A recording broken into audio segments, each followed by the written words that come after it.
वीरान गांव, सूनी गलियां, बंजर खेत और अपनों की राह ताकता पहाड़। ऐसी खबरें और ऐसी तस्वीरें मानो उत्तराखंड की नियति बन गई हैं।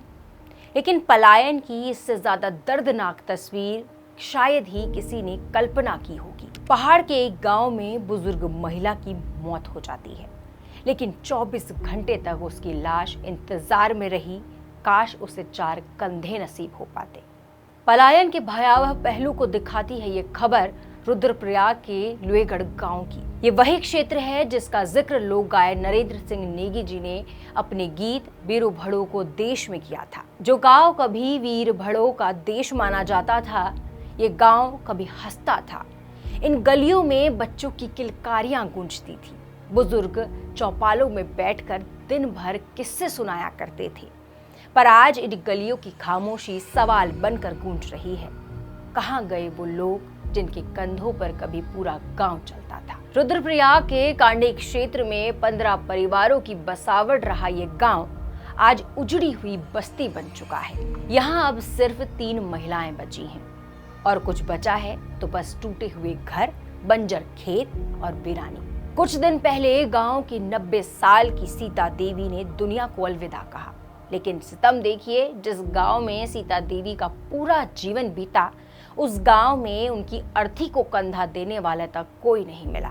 सीता देवी का शव एक दिन तक घर में रखा रहा क्योंकि गांव में कोई पुरुष मौजूद ही नहीं था। अगले दिन पड़ोसी गांव कलेथ, पाडरा, मडगांव और मलछोड़ा से लोग आए, तब जाकर अंतिम संस्कार हो पाया। इस माँ का वो बेटा जो मानसिक रूप से अस्वस्थ है, उसकी आंखों में बस खालीपन है, जैसे पहाड़ की चोटी पर खड़ा कोई अकेला पेड़ जो बरसों से किसी का इंतजार कर रहा हो। आप सोचिए, उत्तराखंड राज्य स्थापना के 25 साल पूरा करने जा रहा है, लेकिन लुएगढ़ गांव का ये वाकया तीर की तरह सीने में चुभ रहा है। इन 25 सालों में कितनी ही सरकारें आईं और गई, वादे हुए, दावे हुए, लेकिन पहाड़ से पलायन दिन पर दिन बड़ी चुनौती बनकर खड़ा उभरा। और वो भी क्यों ना, जब नेताओं के वादे कागजों पर सिमट कर रह जाएं तो दर्द की ऐसी ही तस्वीर सामने आना तय है। अब आप सोचिए, लुएगढ़ गांव में ना सड़क है, ना अस्पताल, ना स्कूल, बस है तो कुछ जर्जर घर और उन घरों के भीतर लोगों की यादों की गूंज।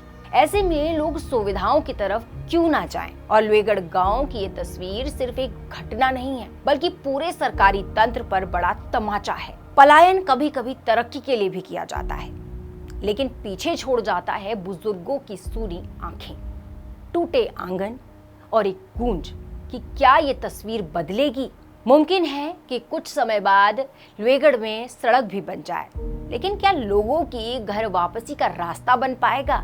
ये पलायन सिर्फ गांव नहीं उजाड़ता, ये उजाड़ देता है रिश्ते, छीन लेता है परंपराएं, गीत और कहानियां। शायद अब वक्त आ गया है कि हम उन 4 कंधों का बोझ साझा करें, जिनकी कमी आज भी पहाड़ महसूस कर रहा है।